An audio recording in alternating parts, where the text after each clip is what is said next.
This is the Miller Lite Cowboys Hour, supported by Albertsons and brought to you by Miller Lite, the only beer of the Cowboys. It's Miller time. Albertsons and Tom Thumb, the official supermarket and pharmacy of the Dallas Cowboys. Lucchese, the official bootmaker of the Dallas Cowboys. Blockchain.com, trusted by millions, trusted by America's team. And by Omni. Omni Hotels and Resorts, the official hotel of the Dallas Cowboys. Now, your hosts, Christy Scales and Brad Sham.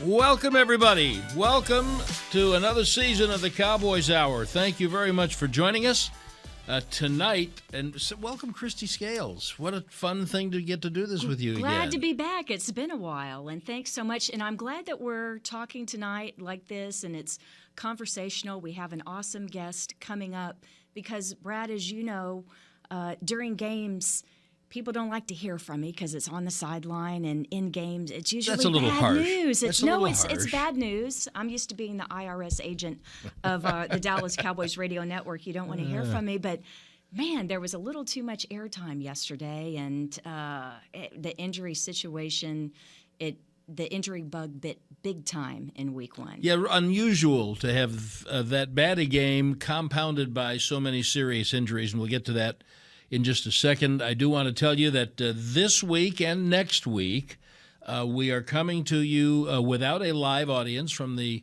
podcast studio at the Cowboys headquarters at the Star, as we're working on a couple of technical things with some new equipment. And then in a couple of weeks, we will be out at various locations in the Star District, and we will tell you where they – do you remember where the first one was? I have it here somewhere, but not right in front of me. So we'll give you plenty of notice. It'll be at various locations throughout the Star.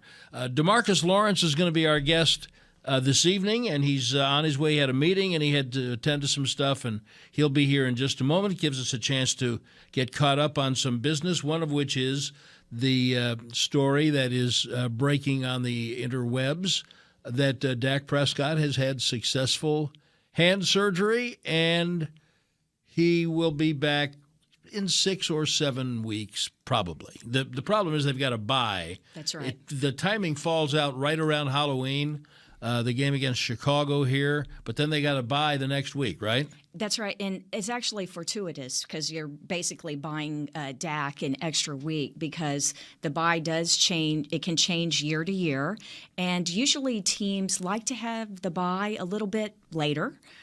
Because you get a little bit of an extra break as you go into the final. I would say sometimes as late as the final third of the season. I know that a lot of coaches or players have said that they don't like to have the bye too early. You kind of want that sweet spot of right in the middle. But the way that it's set up this year, because of the injury to Dak, it may actually be very good timing. So before I forget, we want to welcome all of you who are joining us wherever you are on the Cowboys Radio Network. And if you're streaming on DallasCowboys.com, whatever day you're doing that, then you can see us. So hi. Wish you were here, and in a couple of weeks you can be. Yeah, we'll see you in the Star District. Exactly right. So, so the Cowboys will make roster moves. They will some of this is a little esoteric, but, technically Cooper Rush is on the practice squad.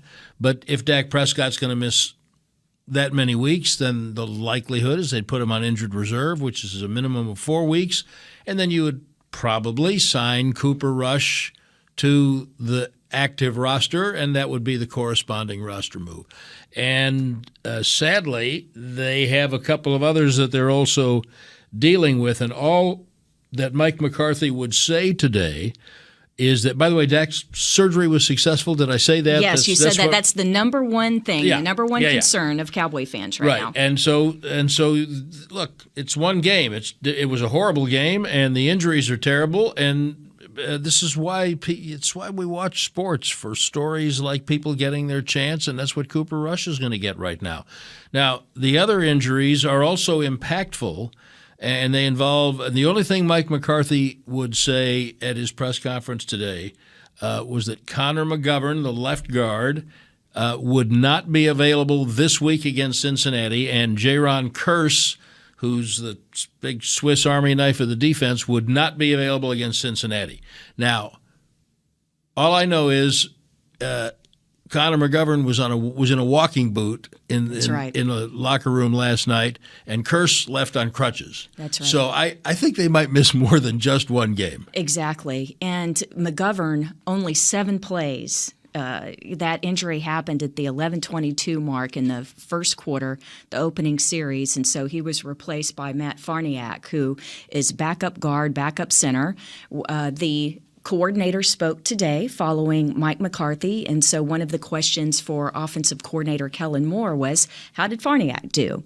And he said he battled hard, and so he didn't give a grade, and Kellen's not going to give grades anyway, but he talked about grit and battling hard. But the thing about Farniak, in his work in training camp and in preseason, and he got a lot of preseason snaps, but so much of it was at center, because he's the backup center.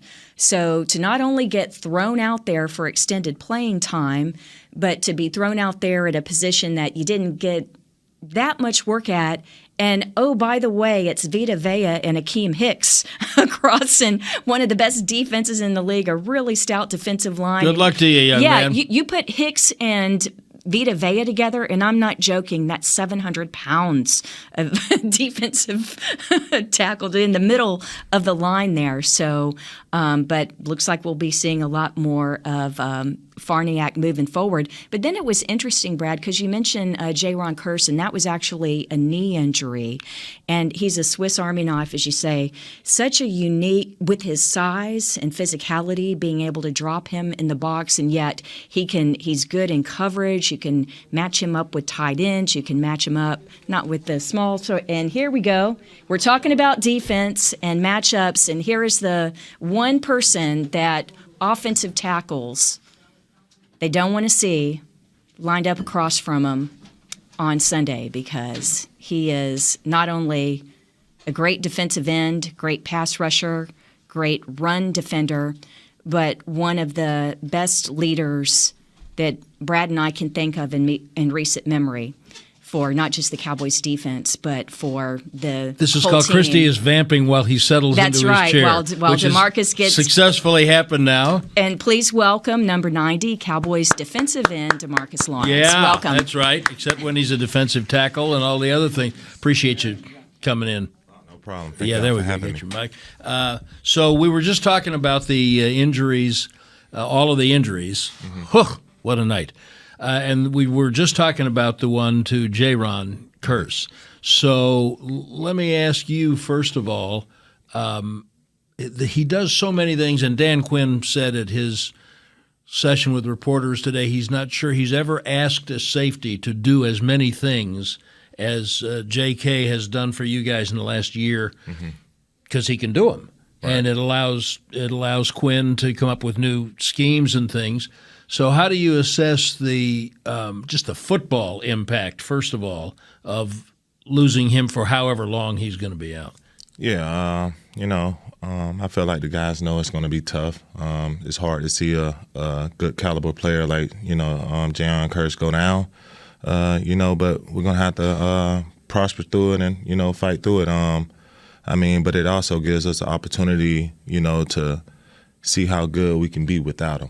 Yeah, and I feel like that's going to be, the interesting part about it.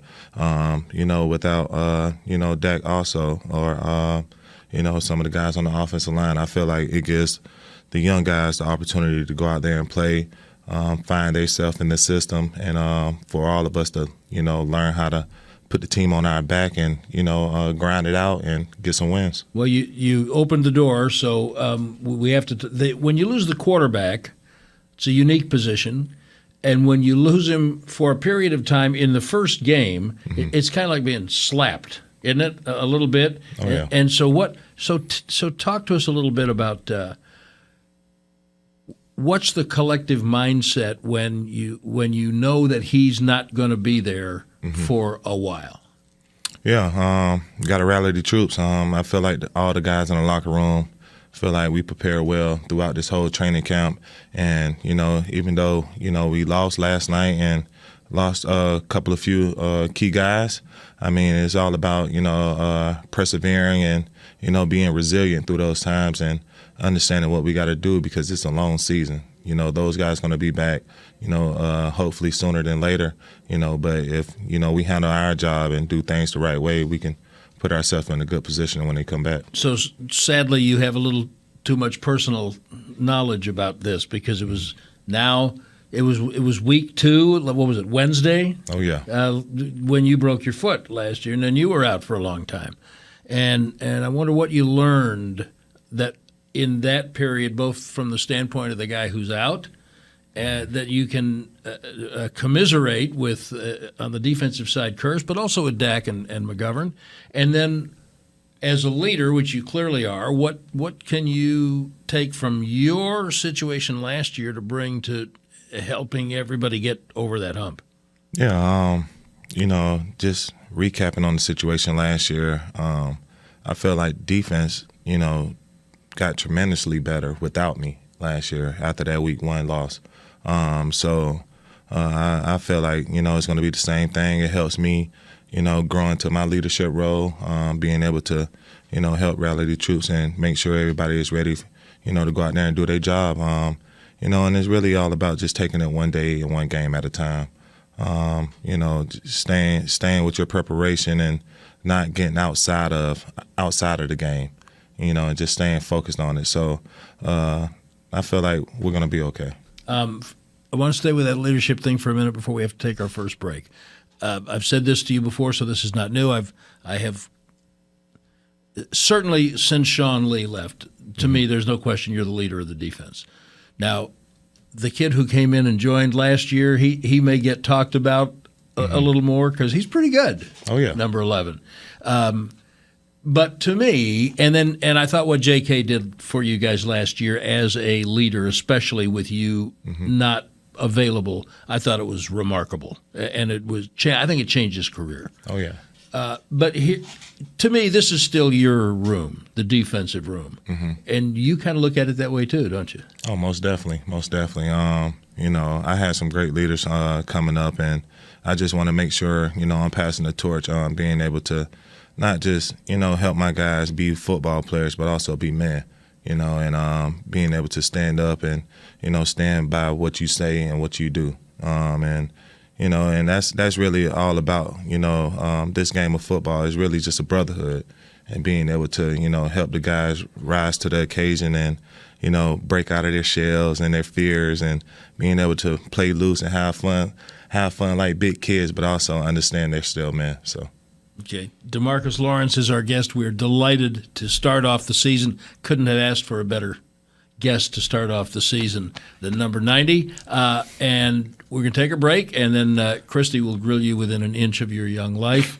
You'll never recover from that inquisition. We're delighted to have everybody with us with Demarcus Lawrence on our first Cowboy Hour of the season, and we'll be right back.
Cowboys Hour, supported by Albertsons.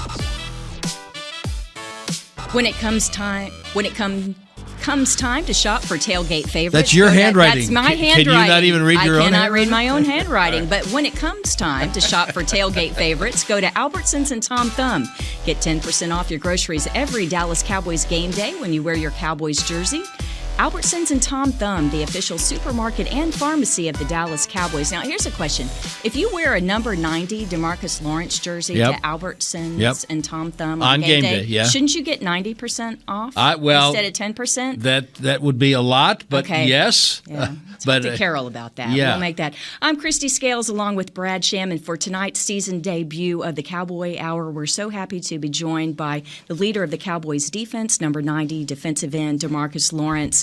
And Demarcus, one of the things that we were talking about before going into break was dealing with injuries. It's something that Dak and J-Ron, Connor McGovern, even Terrell Basham are dealing with now, something you dealt with last year. And I think that fans and media, they focus on the physical part of the rehab and the time getting back. But I wonder what's more difficult from the player's perspective. Is it that physical part of it, or is it the emotional part? Of the recovery? Yes. Yeah, I say it's the emotional part. We're doing physical work every day, all day. So the physical, you can take that out of the equation. It's just more of the mental side of it, of your mind not breaking down, of you not being able to be physical. Once you do something for a long time, you get used to it, and once somebody take it away, it's like, what now? So being able to, keep your mental strong throughout the process, knowing that that day is going to come where you can, get back on the field, that's the most important thing. Yeah, and one of the words you used earlier was being resilient, resiliency, and we know that that's one of the themes this year, the T-shirts in the locker room. Last week we saw with resiliency. Is that for the entire season, or is that something that McCarthy had for the beginning of the season, and how do you define that? Yeah, I think it's something he had for the beginning of the season. I'm pretty sure, he ain't have it, planned out for us to have to be resilient in this type of way. But, just something I feel he wanted to re-talk about last year, being able to be resilient and understand, where we want to go this year. So I know, through this time, we're going to have to be resilient, being able to, fight for the guys that, we lost yesterday, but it's going to be a great season. And one of those players, Terrell Basham, with the thigh injury yesterday, have you spoken with him today, or can you update on how physically or mentally how he's doing? Yeah, Bash is doing pretty good. I feel the worst news he said he had was a contusion. A contusion. I don't know how bad it is, though. But, he feels like he's going to be better in a week or two. So, that's good news, because when he came, he literally had to be helped off the field. Yeah. It was pretty tough. Did you see him when he was leaving the field? Yeah, well, I mean, contusion is a bruise. So, Right. Like, so it's depending on the area that he has the bruise, and it's like on his hip bone. Oh, yeah, no wonder. Even worse, yeah. It can't move. Yeah, I mean, he looked like he'd been shot, and now I know why. Oh, yeah. Oh, yeah. Well, that's why you had 10 D linemen up last night, right? Yeah. And fortunately, you're deep. You're deep in that room. Yeah, we're very deep, and that's why we call them the trenches. The trenches ain't nothing to play with. I have to be very physical to be down there, and always stay on guard, because it's a dangerous game, and, injuries always happen. So,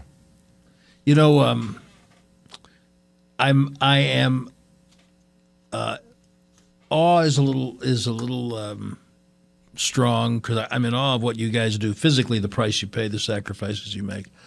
I am amazed at, for the generation that all of you are, I'm including you in the little baby rookies, okay? Social media is such a big part of y'all's life. Now, you've been a little less active maybe lately, but I follow you some, so you're out there. And and it's such a big part of your life, and it's so negative. I heard Leighton ask this question in a phone interview today, and I'm interested in your thoughts. How do you keep that noise? You don't need more negative. People don't understand. It's not like y'all trying to lose a game, right? You're paying a heck of a price physically to do everything you can to try to win a game. How do you keep all the negative stuff, especially on social media, out of your head and your out from in front of your face? Yeah, I say the main thing is sacrifice. Being able to sacrifice that time away from social media, understanding that, we have a lot of Cowboy fans out here. So what comes that is a lot of Cowboy haters. And sometimes they're the same people. I'm telling you, it's a very thin line. But being able to, push that aside, focus on the task at hand and, not even, worry about the outside noise. If you go out there on a football field and have to play a football game, I'm pretty sure you're not at, middle linebacker looking around and seeing who's in the crowd. That's the same thing with social media. You have to just stay focused on what you have going on in life and not worrying about, what everybody else has going on. Okay, do you now or have you ever checked your phone at halftime? I believe I have, but I really don't. It has you to quit. be. Wait a minute. During the regular season or during preseason? No, period. Period. Yeah, Period. period. Okay. Okay. Yeah. But there are guys who do, right? Oh, yeah, most definitely. And, I mean, more power to you if you feel like you can stay, locked in on your game and then, who's texting you or what's on social media. Yeah. Now, with your three kids, right? Any of them old enough for four? So, any cell phones yet, or having to monitor all? I mean, but like really into all that, and so you're having to. How old's your oldest? Be the dad. My oldest is 16. Oh, so, well, yeah. So you're having to control. You're out of luck. Now, are they able to? Do you ask them to avoid some of the things that are said about the Cowboys, or you're getting it reported back to you by your kids? Well, I got a marketer, that be online all day, every day. I feel like he tried to do his best with keeping the noise down, making sure my family don't, have to see none of that or, hear anything crazy. But, it's really all about, really putting those parental blocks on their phones and, making sure they can't go to all the TikToks and Facebooks and, things like that. And,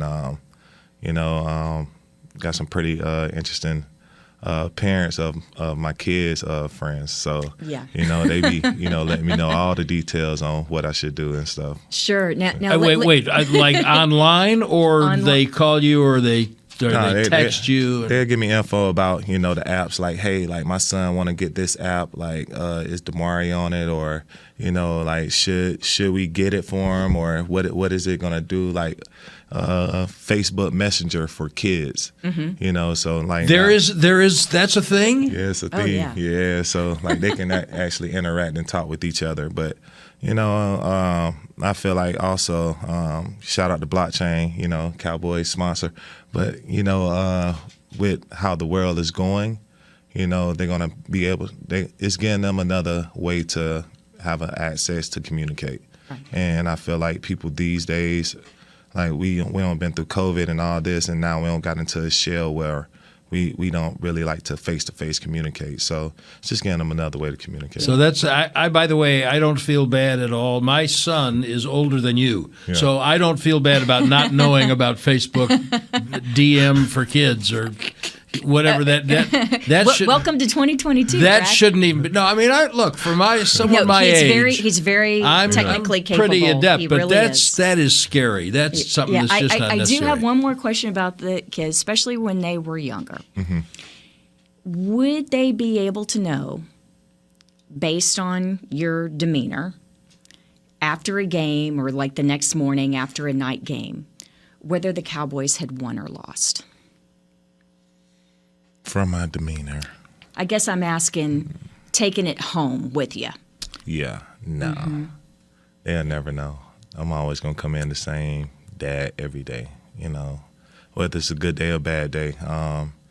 And the reason is they don't deserve the energy that came from this place or my job. So with that said, nah, never. Good for you.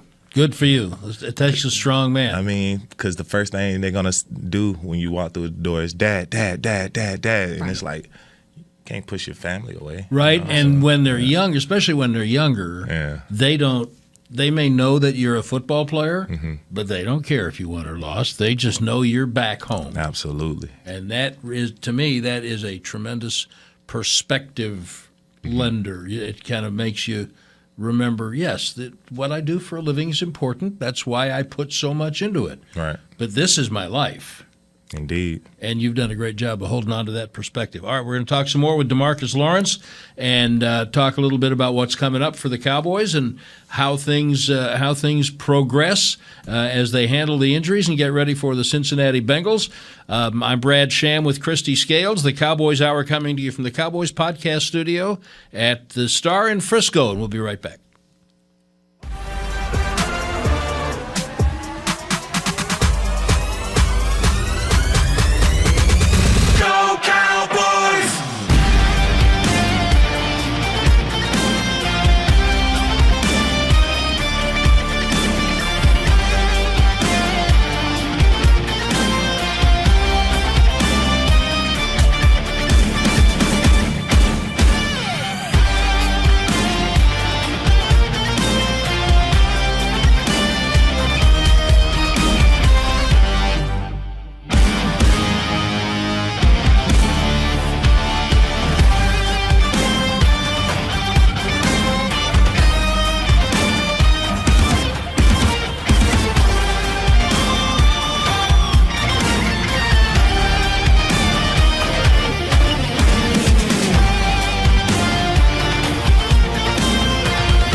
The Cowboys Hour along the Dallas Cowboys Radio Network, also supported by Lucchese, the official bootmaker of the Dallas Cowboys cheerleaders. I'm Christy Scales along with Brad Sham. And for the 2022 season debut of the Cowboys Hour, we are thrilled to be joined by Demarcus Lawrence, the leader of the Cowboys defense. And during the commercial break, we were talking about the number of snaps that the defensive lineman took. Demarcus had the most of the defensive linemen last night. of As it course, should be. As with it should be. 60% of the snaps, so 37 last night, followed by Osa Odigizua.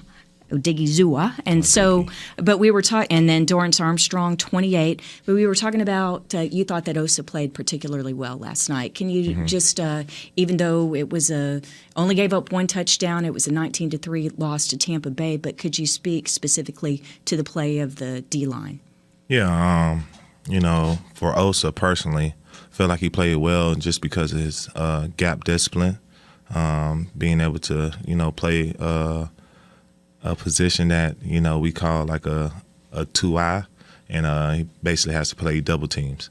So being able to play those double teams, shed his blocks, and stay in his gap, I mean, it's a hard thing to do, but he did a hell of a job last night playing it, keeping our linebackers, free to flow downhill and make plays. Which they did. I thought Yeah. Vander Esch had a heck of a game. Really did. Oh, yeah. And that's one reason why. Absolutely. Have you watched the tape yet? Yeah, we watched it this morning. As a group, As a group, as a team. the whole team? No, not the whole team. Defense. Just as a defense. As the and- defense. And then do you, so it's a night game. You watched it this morning. What time did you come in? Came in around like 10 o'clock. Yeah. Wow. Yeah. I'd done a couple of Okay. phone calls by 10 Yeah, That's the o'clock. life. yeah. We That's the feel life. like two percenters coming in. It is the life. You're right. It is the life. Well, one of the things that the media had this afternoon was the opportunity to not only hear from Coach McCarthy, but the coordinators are made available on Monday afternoon following a game. So we heard from Dan Quinn, the defensive coordinator, who also works so closely with the defensive line. But Dan's different from the other coaches because he comes in and makes an opening statement before he takes questions. And, of course, he brings that DQ enthusiasm. I wish those of you who are not watching the live stream could see the grin on D-Law's face right now. That's Please. Quinn does that. Please tell me what he said. Okay, he opened it up. No, and I'm going to ask, okay, what he said, Yeah. DQ told us that when he came in, he had 3 words.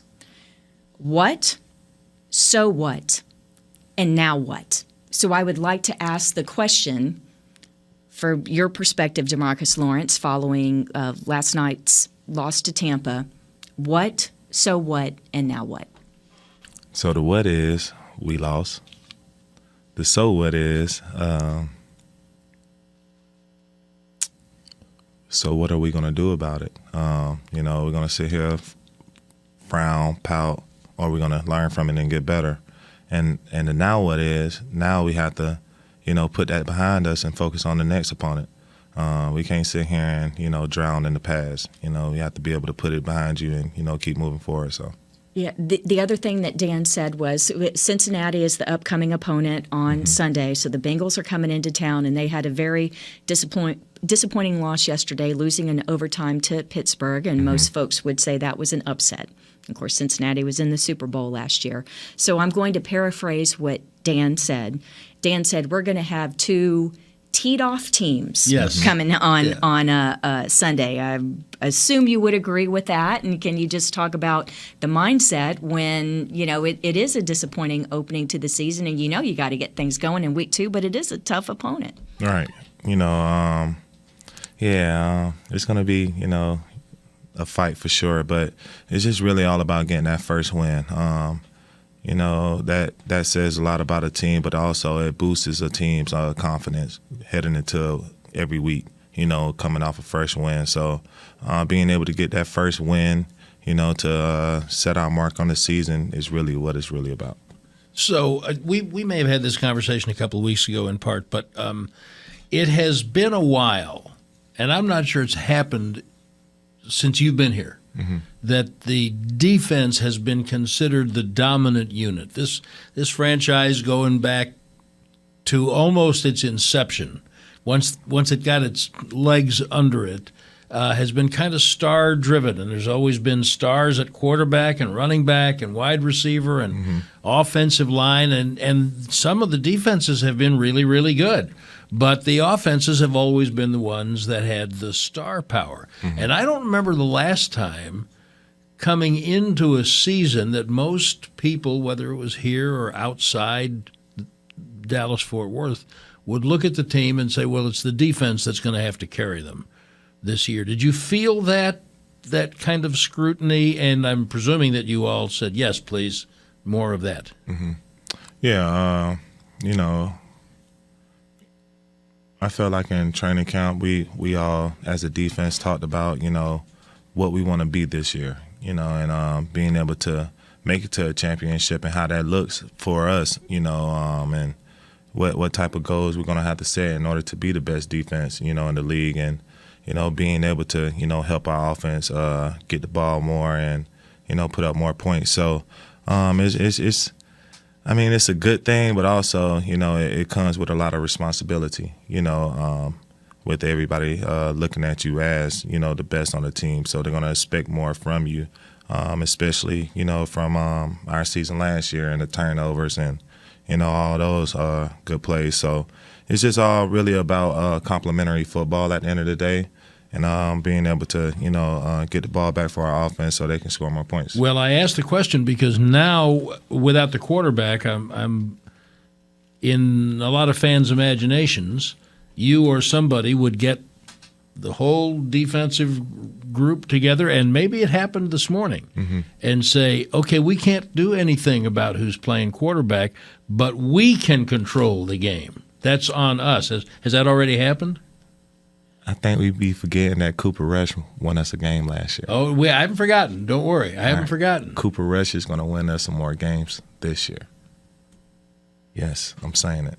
But what was the feeling going into that game at Minnesota last year, the one where Cooper came in and played well, and it was such a fine road victory? What did you take from – first of all, what was your mindset going in, and then what was the takeaway from it that carries to this year? Did you even make that trip? Yeah, No, well, you weren't I playing. didn't play You weren't the playing Minnesota because game. you were Right. out in Yeah, week but- 2 and not back yet. But the team can take something. What do you think the team can take from that and apply to this situation?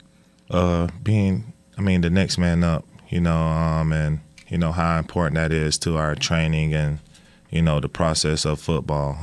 One man goes down, the next man go up, and we have to be able to count on you. And Cooper don't put in his time and his work over the years, and then made his plays on the field, to help us win games. So we know we can count on him. It's all about us as a defense, getting him the ball more and getting him more opportunities. Yeah, and I love that you mentioned that, and you used the term complementary football earlier, and I think Cowboy fans are well aware of the great turnover ratio last year. So the Cowboys ended up plus 14, which was tied for first in the NFL.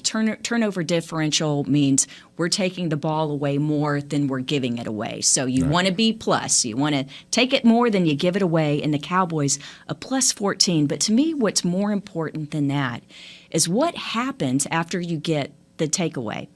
Are you able to convert? Because usually when you take it away, the defense is setting up the offense, often in good field position or scoring on a interception or fumble return. This is really important. The Cowboys scored 119 points following takeaways last year. Well, So the Cowboys were the number one scoring offense in the league, and it was in large part because of what Demarcus's defense did to set up the offense. 22 different defensive players scored touchdowns, if I'm not mistaken. Well, not defensive players, but players overall. You said Oh, defense, players. 22 Yeah, defense. overall. It felt, like defensive Carlos, players. Carlos Yeah. Watkins, Felt like it. that was my favorite touchdown of the year was Very Carlos. close. You don't get too many defensive tackles scoring touchdowns. But here's the thing. Gave the ball away. The Cowboys only gave the ball away 20 times, and opponents scored 35 points after giving it away. So take that differential. The Cowboys were plus 84 last year, plus 84 points. That's a tremendous amount. And so, to me, I thought that was the whole key of the season, just looking back and how you were able to play that complementary football. Oh, yeah. Yeah, and I feel like, that was the highlight of the season, too. If your offense had more opportunities to score, you should win. Yeah. That's it. Yeah. How many defensive players did score? Oh, defensive players. You let's see, scored. Watkins- Defense. You scored. should Hang on, be I'll Diggs go through. scored. 5. Yeah, that's incredible. Nashon scored on a special teams play. A DA blocked a punt, I believe. So that I'm not sure if I count that as No, defense. that was Chauncey, right? Chauncey picked that ball up on the block punt. Well, Nahshon also had one on a blocked kick. Christy's going to look that up. I'll look it up. I want to go back to this because I hear what you're saying, and I totally am not underestimating Cooper Rush. I was on a national radio show this morning, and everybody's looking for a ledge to crawl out, and I said, hey, this is why we watch sports. All right. People put their time in and pay their dues and make their sacrifices for their chance. Mm-hmm. Well, Cooper Rush now has the best chance of his life in the NFL. And so let's let him have his moment. Let's see if he's equal to it. And at the same time, your defense was, as Christy is spelling out, so dominant last year that I'm just wondering if you don't look at each other and say, okay, let's make sure we give him a little extra help. Oh, most definitely. And that's how we want it to be. We want the team to be able to look at the defense and say, all right, make sure we win this game, no matter what. And being able to be put on that pedestal, I mean, it comes with a lot of responsibility, but no doubt, we don't take it for granted, not one day. So, I feel like we're going to definitely, give Cooper the opportunities that he needs to make the plays to help us win games. If not, we just going to score the ball. There you go. How many of them scored? So Christy? Trayvon Diggs scored, Dorrance Armstrong, Chauncey Golston, of course, D. Law, Carlos Watkins, and Nahshon Wright. 1, 2, 3, 4, 5, 7. Nahshon, I think Nahshon's was on. Yeah, a kick. that would count as a kick. So six defense. But you know what? He plays defense, so let's give it to the defense. Okay, fine. Our guest all is right. the leader of the defense. I could have sworn 4 of those guys was D linemen. Right? Well, yeah. Well, let's see. Golston, And you- Armstrong, D-Law, Yeah, and that's right. Watkins. How about that? Watkins. How about that? 4 defensive linemen. Now find me another time when that happens. So y'all get going. And Micah, by the way, Micah didn't score anything. Oh yeah. Oh, we'll make sure he get on the board this year. Okay, very good. Demarcus Lawrence is our guest. We're going to take one more break and be back with a little bit more of our inaugural Cowboy Hour of the season. Come back with us.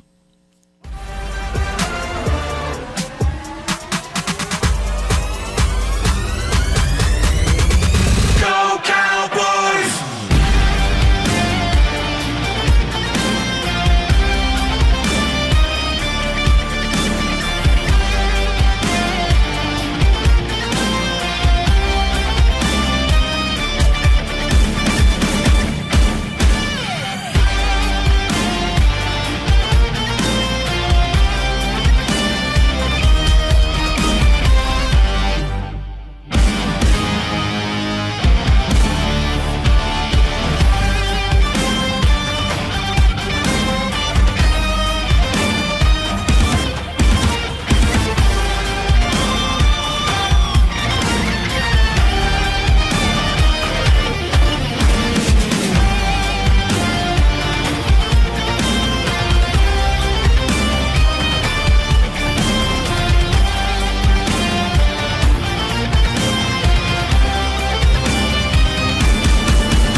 Cowboys Hour, supported by Albertsons. The Cowboys Hour on the Dallas Cowboys Radio Network is also supported by Papa John's. Better ingredients, better pizza. Papa John's, the official pizza of the Dallas Cowboys. I'm Christy Scales along with Brad Sham, and for tonight's season debut, we're joined by Demarcus Lawrence, Cowboys defensive end.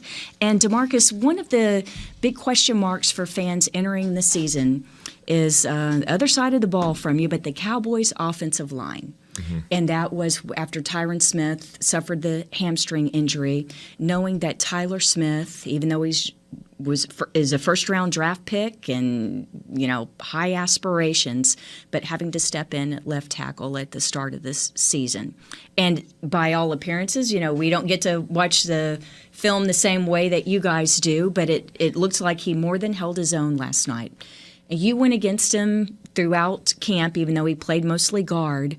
What was your confidence level in Tyler, and what do you like about him? Yeah, Tyler is a great guy, personality-wise, but also, his grit on the field, but also his hands. He has good hands. He definitely held his own last night. I feel like, he's going to be able to hold his own this season.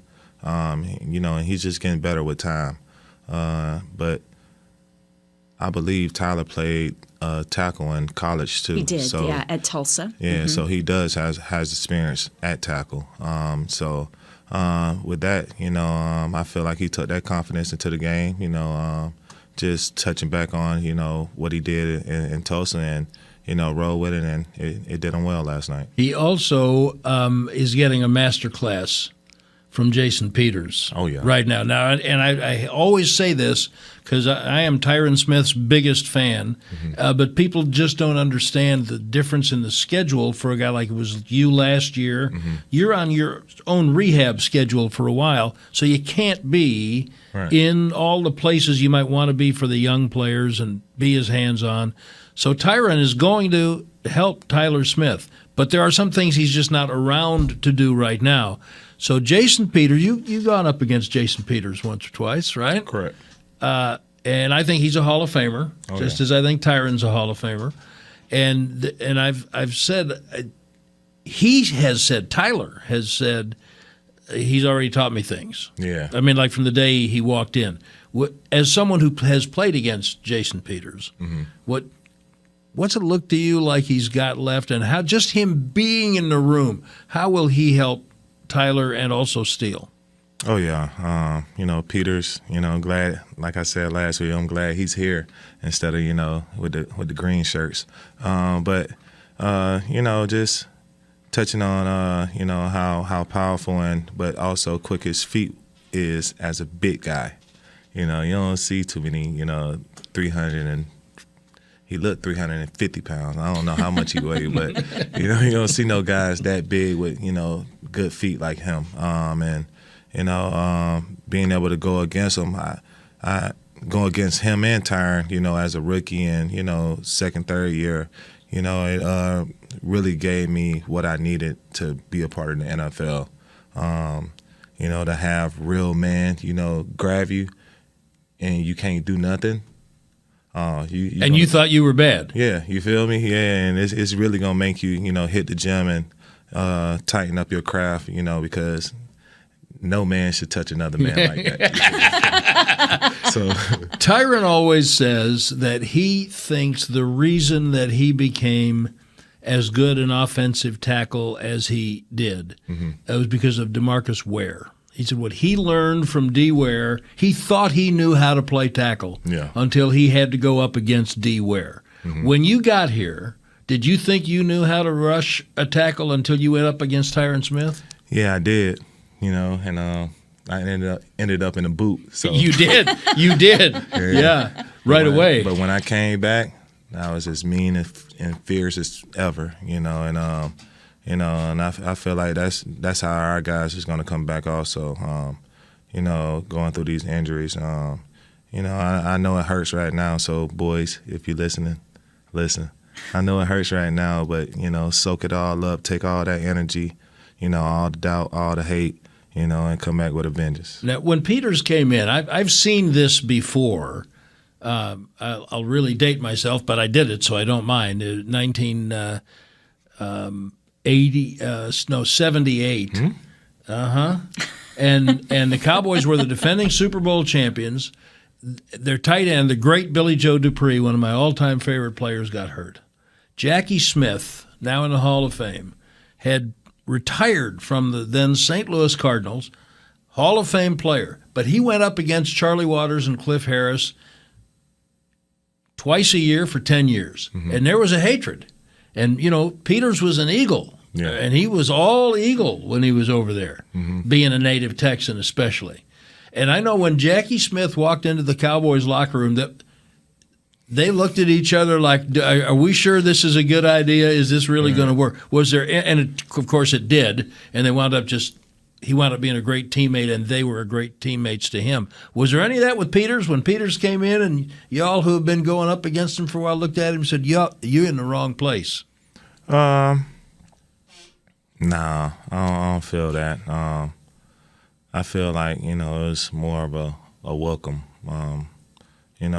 Peters done played a lot of great ball for the NFL, and as this being a brotherhood, we understand that players get traded or people change teams for various reasons. So we don't take no hate to that. Well, Demarcus, Brad, I have to defend my broadcast partner here when he's talking about 1978. It is old school. He's taken it old school. It is his 44th year with Dallas Cowboys Radio Network. What you say, the St. Louis Cardinals? That's where they were. That's where they used to be. And before that, they were the Chicago Cardinals. They were the Chicago Cardinals, but I wasn't around for that. They were the St. Louis Cardinals, and they were in the Cowboys division. And they stayed in the Cowboys division when they moved to Arizona at first, but they were still in St. Louis then. That's amazing. Yeah. Amazing. So Brad's Stick first with me, year, kid. it was I'll great. teach you some stuff. It was the first year. It was the first year that they introduced the face mask. Brad's first year, so that was really exciting. Stop. They just put away the leather helmets. And don't leave them hanging there. Thank you, Law. Thank you, Law.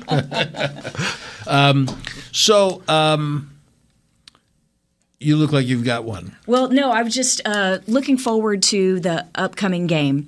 Again, we talked about Cincinnati coming off a tough loss, but one of the new players for Cincinnati at tackle is one of your former teammates, Lyle Collins. So what's it like on the field? Is there ever some fun banter or interaction or any opportunity for that between plays? Or I know it doesn't really happen, can't really He's be warm-ups. playing right tackle, isn't he? He is, but look at Law's face. Yeah, absolutely. You're grinning, and please tell us why you have a grin on your face when I mentioned Lyle, because I know he was very well liked in the locker room and had a really fine career. The portion with the Cowboys. Yeah, my boy Lyle. Miss him. Glad he's doing his thing over there with Cincinnati. Can't wait to play him this week. It's going to be exciting being able to see a familiar face across from you. But with different jersey color on. It's going to be exciting, and, just I'm going to have to go in there, recap on his game last week, see how he really did, but I feel like, it's going to be a pretty good game. But is there an advantage since you've, all those years that you would practice against someone? Of course, I guess you could say he would have the same advantage because he worked against you, but is there something to that? Yes and no. And with that said, it's because, when you think you know somebody so well, and they change one thing or they bring an extra guy over on his side, like that whole block protection changes. Yeah. You know what I mean? So it's just a game of football. But here's the humanity part of it. I guess this could be like if you were playing your brother or something, but I mean, your job is to go mess him up. Right. And now everybody knows one of the great things about LC is he will play right through the whistle, and his job is to try to mess you up a little bit. Isn't that weird? No. All right, you now have me ready to go for this game. Thank you. Hey, Demarcus, thank you for coming in. Appreciate you very much. Man. He is the heartbeat of the Cowboys defense, Demarcus Lawrence. For Christy Scales, I'm Brad Sham. Thank you very much for being with us on the first Cowboys hour of the season. One more in the podcast studio next week. This has been a production of DallasCowboys.com and the Dallas Cowboys Football Club. How about this, Cowboys? Yeah!